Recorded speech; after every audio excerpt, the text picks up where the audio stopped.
Assalamualaikum warahmatullahi wabarakatuh. Minggu ini kita belajar terkait dengan penerapan teori biaya produksi. Oke. Nah, kalau secara umum kalau kita lihat biaya itu dikeluarkan oleh perusahaan ketika dia melakukan sebuah proses produksi. Ya. Biaya umumnya kita bisa kelompokkan ke dalam dua jenis, yaitu total fixed cost dan total variable cost. Total fixed cost sering kita sebut sebagai overhead cost. Ya, sedangkan total variable cost kita sebut sebagai biaya langsung atau direct cost.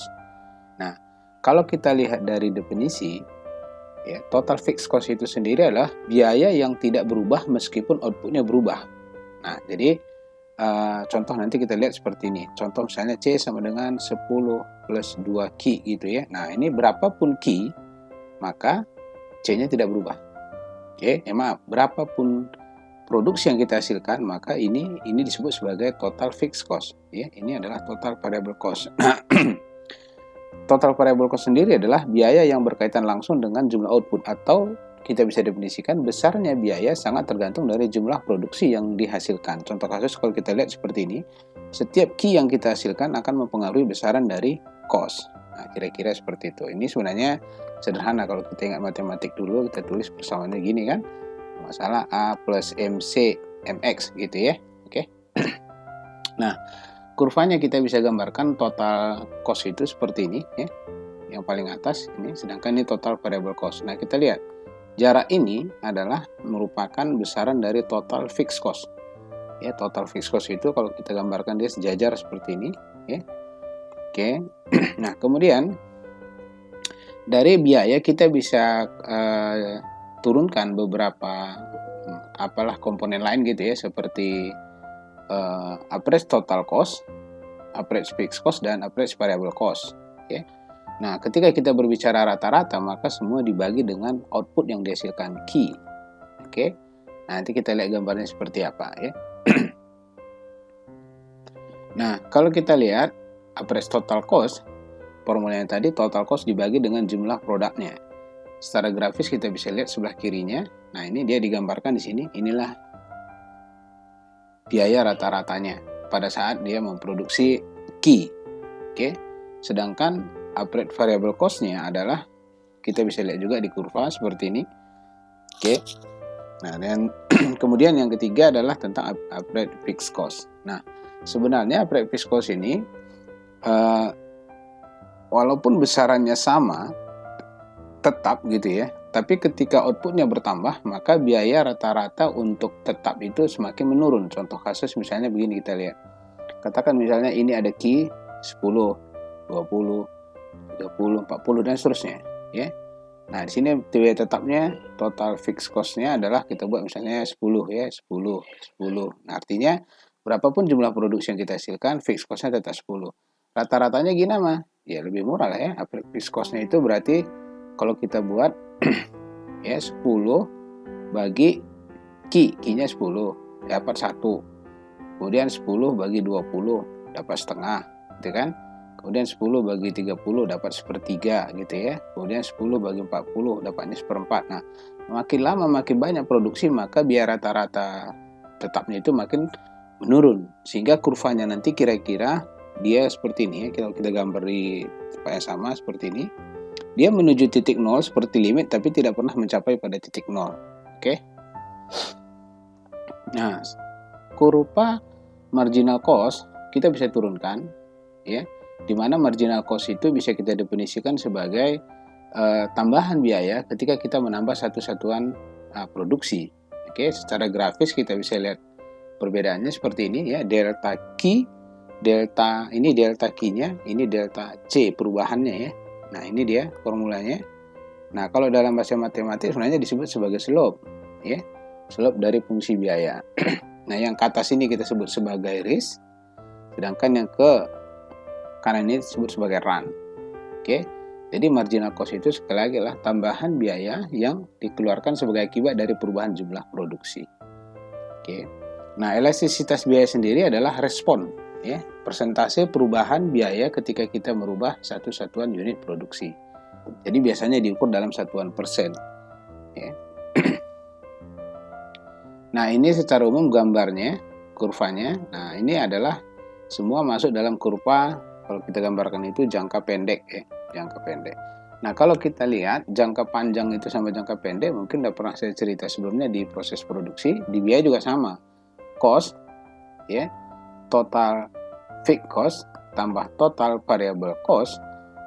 Total fixed cost ini menunjukkan salah satunya adalah kita bergerak di jangka pendek. Ya, jangka pendek. Sedangkan jika tidak ada biaya tetap, maka kita sebut nanti biaya jangka panjang. Berarti semua menjadi biaya variabel. Itu perbedaan yang mendasar antara jangka pendek dengan jangka panjang. Oke, kita lihat dalam proses jangka panjang. Sebelum jangka panjang, mungkin saya sedikit jelaskan terkait dengan hubungan antara produksi sebelumnya dengan biaya. Ya. Nah, kita perhatikan dan mungkin bisa dibaca tutorial sebelumnya atau materi sebelumnya. Ini adalah pada saat marginal product maksimum di sini itu adalah berlaku hukum kenaikan hasil yang semakin menurun yang berada di wilayah 1 ya. Nah, ini dia. Oke. Nah, ini harus kita lihat. Nah, pada saat ini berlaku itu marginal product itu merupakan refleksi dari marginal cost. Jadi kebalikan gitu ya. Jadi kalau kita lihat dia kurvanya ini seperti ini ya. Marginal cost-nya seperti ini. Nah, biayanya nanti kan gini. Gitu ya. Nah, ini dia gambarnya. Yang warna hijau, marginal cost. Jadi ini refleksi dari marginal product, marginal cost itu. Nah, kita lihat pada saat marginal cost dia minimum di sini, maka kita akan memperoleh marginal product maksimum di sini. Yang itu berlaku hukum kenaikan hasil yang semakin menurun, yaitu pada titik elastisitasnya masih lebih besar dari 1 ya. Nah, kemudian kalau kita lihat ATC ya, kita lihat ke APC dulu. APC ya, average variable cost, yaitu titik perpotongan antara kurva average physical product dengan marginal physical product, yaitu pada titik ini. Di sini adalah kondisi elastisitas sama dengan 1. Ya. Elastisitas sama dengan 1, maka kita akan memperoleh nanti rata-rata biaya variabel itu minimum pada tingkat penggunaan tenaga kerja sebesar L. Kira-kira gitu. Oke. Ya. Jadi ini refleksi dari biaya dan produksi tadi. Ya. Nah, kemudian kita lihat average total cost. Average total cost itu adalah total biaya rata-rata itu berada di wilayah antara elastisitas, ya.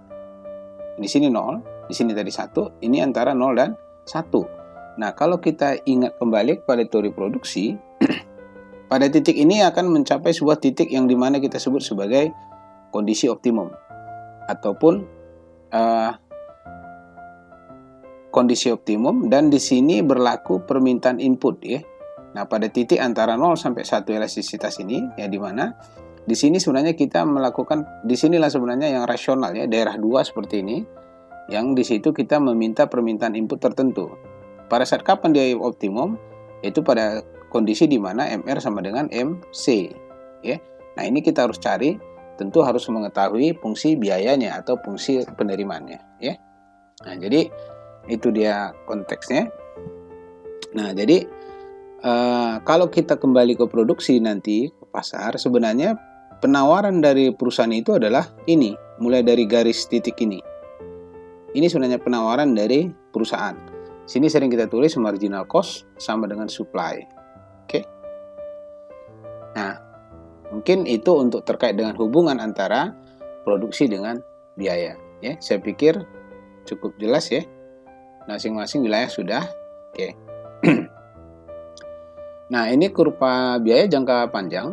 Kalau kita lihat dalam satu kurva jangka panjang, yang wilayah yang di atas sebelah sini ya, itu yang bisa kita bilang besar biaya yang dapat dicapai dengan teknologi tertentu. Ingat, dalam bicara konteks jangka pendek, jangka panjang, maka kita harus ingat selalu adalah berbicara masalah fixed dan variable cost ya.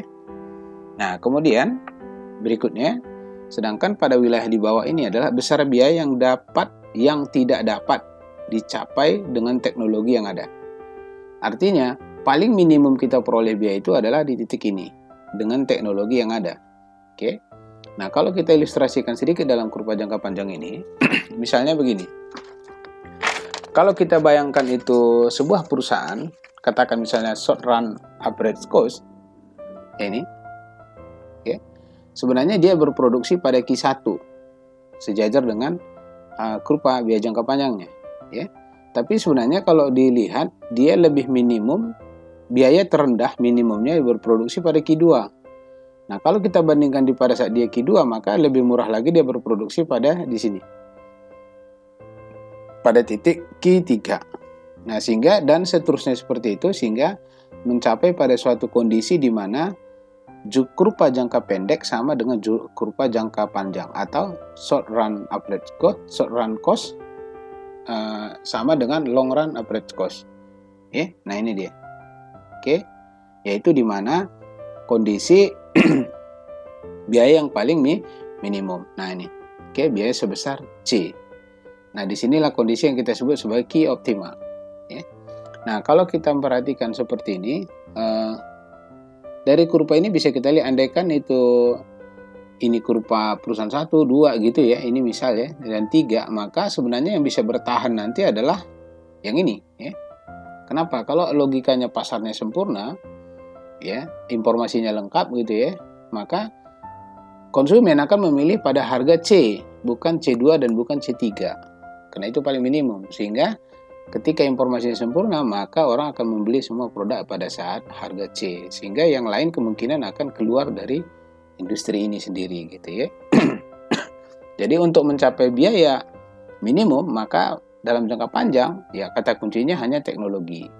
Oke, teknologi yang sangat berperan. Oke. Nah, berikut isokos. Isokos ini kalau kita lihat sebenarnya tadi kan kita berbicara satu input produksi ya.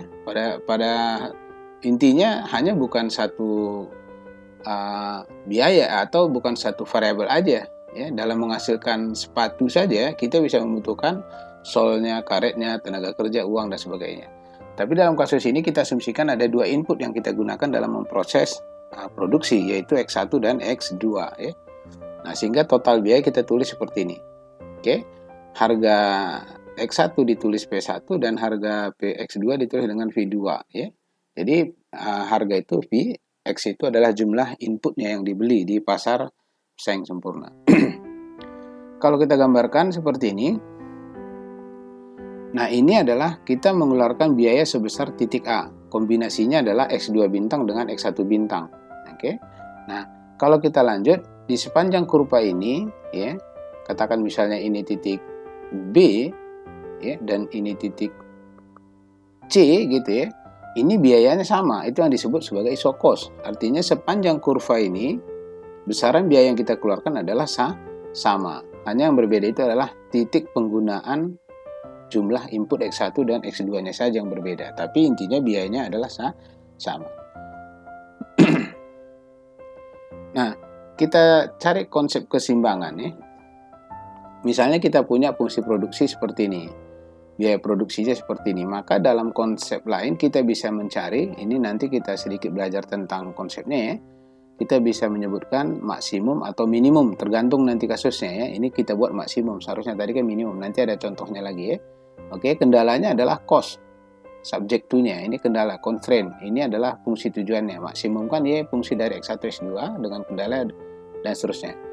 Oke, dengan konsep Lagrange multiplier, oke, kita bisa menempatkan pada sisi sebelah kiri ini adalah fungsi tujuan, sedangkan ini adalah fungsi kendala. Ini tujuan, ini kendala. Ya. Nah, dengan menambahkan satu variabel baru yang kita sebut sebagai lambda. Oke, lambda. Nah, untuk mencapai syarat untuk mencapai kondisi optimum, maka bukan dan tidak lain adalah kita harus menerapkan turunan pertama dari fungsi harus sama dengan 0. Dalam istilah lain kita kenal dengan first order necessary condition harus sama dengan 0. Oke, ketika kita turunkan ini, yang pertama kita peroleh seperti ini ya. Ini F1 simbol aja karena di sini fungsinya masih implisit ya. Kemudian ini kalau kita masukkan, oke, jadi kurang tandanya, berarti ini lambda kan masuk semua ya. Sini, ini kita kalikan ke dalam, kalikan ke dalam. Nah, ketika kita turunkan terhadap D Lagrange dengan dx1, maka sisanya adalah Pi1 lambda ya. Berarti di sini Pi1 lambda, di sini nanti Pi2 lambda seperti ini. Oke. Nah, kemudian terhadap lambda sendiri kalau kita turunkan kita dapat seperti ini. Jika kita sederhanakan persamaan 1, 2, dan 3, persamaan 1, 2 dulu, maka kita peroleh seperti ini. Nah, yang MRTS ini disebut sebagai marginal rate of technical substitution. Kenapa kita sebut technical? Karena inputnya yang bersubstitusi antara X1 dan X2 ya. Sedangkan kalau kita menggunakan istilah MRS, itu adalah marginal rate substitution. Ini biasanya berada di fungsi konsumsi ya. Ini konsumsi atau utilitas. Nah, sedangkan ini kita bicara pada fungsi produksi. Oke, fungsi produksi atau fungsi biaya ya. Gambarnya kita gambarkan seperti ini. Artinya apa? Keseimbangan tercapai apabila dan jika isokuan bersinggungan dengan isokos. Ya, jadi isokuan dengan isokos pada titik ini. Inilah kombinasi yang optimal. Oke. Jadi ini untuk konsep keseimbangan dalam contoh kasus dua input variabel. Ya. Nah, berikutnya kalau kita lihat sekilas saya konsep optimasi saya jelaskan supaya nanti mereview ulang ya. Sebenarnya kan ini sudah ada di matematika bisnis ya, tapi nggak apa-apa kita ulang sedikit aja ya. Nah, metode Lagrange itu pertama kali bukan dikembangkan ya, itu seorang yang bernama J.L. Lagrange.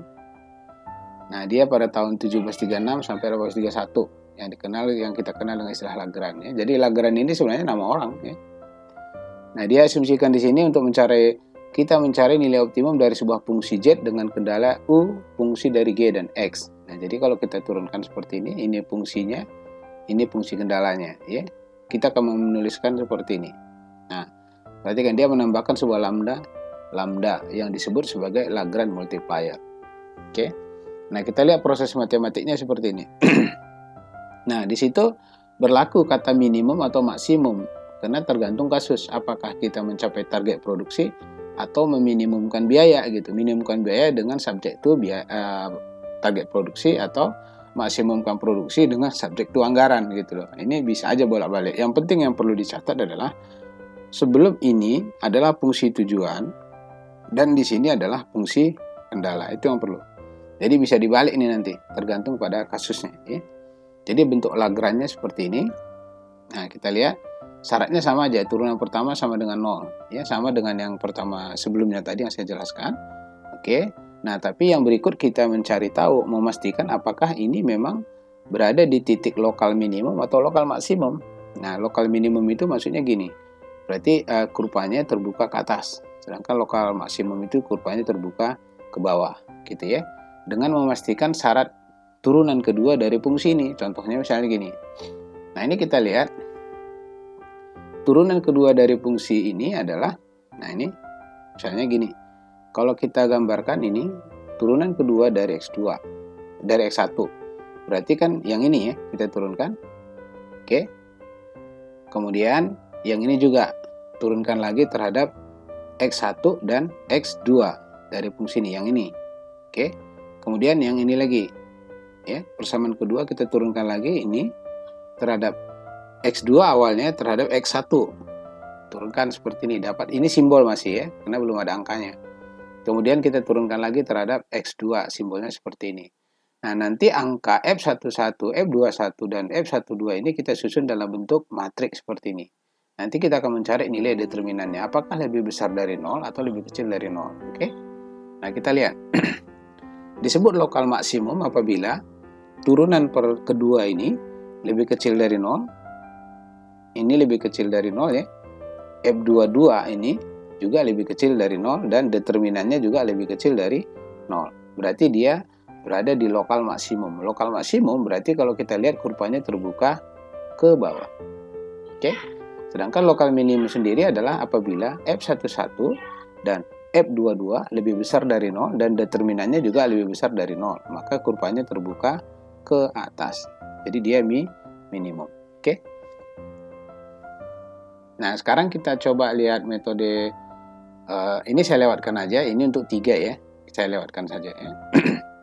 Nah, kita lihat contoh kasus. Nah, fungsi tujuan bagaimana meminimumkan. Nah, ini berarti kan fungsi tujuannya minimumkan biaya. Ini dengan kendalanya apa? X tambah 5 sama dengan 15. Artinya apa? Secara umum dia sudah menargetkan produksi sebanyak 15. Tapi kita nggak tahu berapa X, berapa Y gitu ya. Ini dua komoditas lah kira-kira gitu. Dimana fungsi biayanya digambarkan seperti ini. Oke? Maka dalam bentuk lagaran kita tulis seperti ini. Nah, perhatikan ini adalah fungsi biaya tadi kan? Ini adalah fungsi kendalanya. Jadi selalu ingat kendala itu paling sebelah kanan. Nah, kita turunkan. Nah, ini saya simbol singkat aja ya. Sebenarnya kan ini sama dengan kita menulis D Lagrange dx gitu ya. Ini juga D Lagrange dy dan seterusnya ya. Saya sederhanakan begini aja. Paham maksudnya ya? Oke, kalau kita turunkan terhadap X, maka hasil pertamanya adalah ini 10X.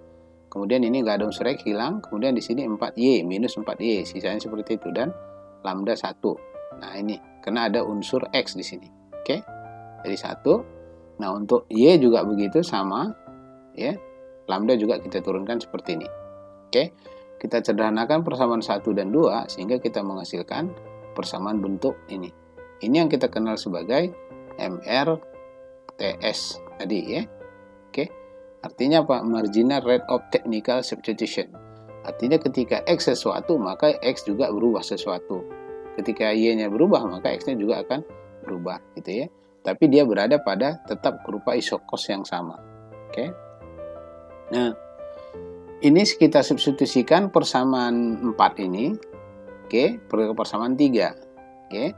Kita akan memperoleh hasilnya seperti ini. Kita dapat Y bintang sama dengan 7. Sedangkan X kita peroleh, X ini kita peroleh dari mana? Ambil Y bintang, substitusikan ke persamaan 4 lagi. Kita peroleh X-nya sebesar ini. Dengan demikian, berarti kita produksi apa? X-nya 8, Y-nya 7. Berapa total biayanya kita substitusikan X dan Y ke dalam fungsi tujuannya? Kita akan memperoleh biayanya sebesar 390. Oke. Nah, dengan demikian biaya minimumnya itu adalah 390. Pertanyaannya, apakah kita ingin meyakin minimum? Kita bisa deteksi dari fungsinya tadi dengan menggunakan turunan kedua. Turunan keduanya tadi apa? Yang ini kita turunkan kembali ya. Contoh kasus misalnya begini. Nah, ini kan persamaan yang sebelumnya ya, yang ini. Nah, ini saya catat kembali ke sini. Nah, ini ya. Berarti kalau di sini kan saya turunkan lagi terhadap X, berarti saya simbolnya dx. Atau bisa kita menulis gini ya, dl dx kuadrat gitu, sama aja ya. Ini contoh saya buat supaya paham kenapa dx kuadrat. Kalau ini kan turunan kedua dari Lagrange terhadap dx gitu ya. Oke, berarti di situ kita simbol F11, nilainya berapa? Nah, yang ada unsur X-nya adalah ini, berarti sisanya 10. Kemudian kita turunkan lagi yang ini. Turunan kedua dari yang pertama ini tadi terhadap Y. Berarti yang ada unsur Y-nya ini ya. Minus 4. Berarti hasilnya minus 4. Oke. Kemudian kita turunkan yang ini. Yang ini. Oke. Berarti adalah turunan kedua dari Lagrange terhadap X. Berarti X-nya ada nggak sini? Ada, minus 4 ya. Nah, ini. Sama ya. Memang kalau hukum Euler theorem itu kan kalau kita lihat F21 sama dengan F12 ya. Sama hasilnya ya. F12 ya. Nah, ini sama kan. Oke. Kemudian kita turunkan lagi ini terhadap Y. Nah, ini dia. Kita peroleh 12. Sekarang kita cek. Tadi kita bilang F11 lebih besar, F22 harus lebih besar dari 0. Dan determinannya juga lebih besar dari 0. Oke. Nah, kita cek. Determinannya lebih besar dari 0. F11 lebih besar dari 0, F22 lebih besar dari 0, dan determinannya juga lebih besar dari 0. Determinannya ini hitungannya. Oke, berarti kondisinya adalah lokal minimum yang menyatakan bahwasannya biayanya sudah minimum seperti ini. Contohnya kira-kira gitu. Oke. Oke. Mudah-mudahan bermanfaat. Terima kasih. Wabillahi taufiq wal hidayah. Wassalamualaikum warahmatullahi taala wabarakatuh.